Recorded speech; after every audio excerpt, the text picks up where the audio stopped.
Kaya alam niyo ba guys, sa tutunan ko, ingat talaga kayo sa mga, ang dami palang mga fake na mga doctors ngayon, no, na kumakalat, na nababalita, grabe. Kaya ingat kayo, kayo na nga nagtanong sa akin kung may recommend akong dermatologist.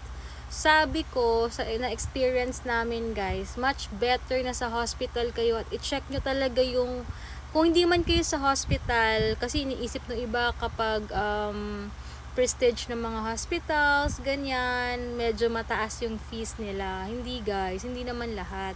Alam ko minimum 500 to 1,000, depende. Pero mahal talaga yung mga neurosurgeon, epileptic doctors, mga ganyan. Pero yung mga ibang doctors naman, hindi naman sila. Minimum is 500 pesos. Pero wala namang masama kung na-i-intimidate kayo guys. Pero based sa experience namin at sa mga napapanood ko, ang dami naglalaganap ng mga fake na doctors guys. Kung hindi man kayo sa hospital na magpapa-check up, kung nalalayuan kayo, kung may mga malapit dyan guys, make sure na kilala nyo talaga yung doctor na ipapa-check upan nyo. At hingiin nyo yung number nila. Kasi alam ko, may PRC tawag number ba yun? Yung code nila, number 1 sa reseta, check nyo talaga. At wag na wag kayo makikipag-transact ng walang resibo, walang reseta, mga ganyan. Kasi ang dami ko nakapapanood, nakakaawa. Iba pa namamatay daw, nakakaloka. Imagine niyo, kaya kung ako sa inyo guys, naiintindihan ko kung nai-intimidate yung iba or namamahalan talaga. Pero make sure lang kung hindi po talaga kayo makakapunta ng hospital, make sure na mga pinupuntahan nyo is talagang legit na doctors, may lisensya po talaga. Kasi mahirap ang buhay, isa lang yan guys. Isa lang ang buhay kapag nagtipid kayo.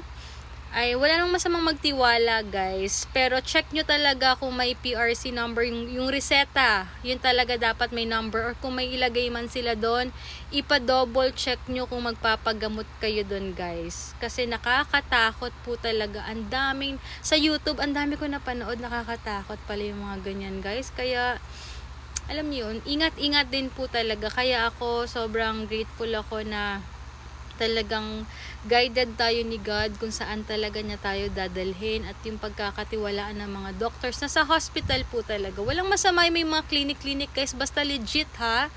Naku po, pag nakita niyo lang yung mga, manood din kayo sa YouTube guys na mga ganyan para aware kayo, baka mamaya kapitbahay nyo lang nagtatatayo ng mga clinic dyan na hindi natin sigurado.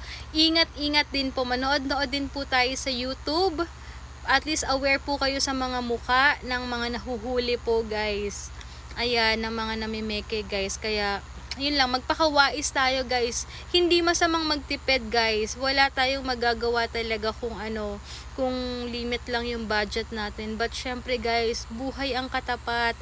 Buhay ang kapalit. Maging aware po tayo. Okay, yun lang. Naisip ko lang yan. Kaya na-share ko kasi nga marami nagko-comment about sa mga doctors. Kaya based na din sa experience ko, kasi may nagtanong din sa akin kaya kayo may recommend akong doctors. Yun nga, yung mga na-meet lang namin, tsaka sa hospital po talaga mas okay. And yung mga clinic na legit naman guys. Hanapan nyo ng reseta, resibo, etc. Para if ever kung ano man mangyari sa inyo, may mahahabol kayo guys, diba? So yun lang.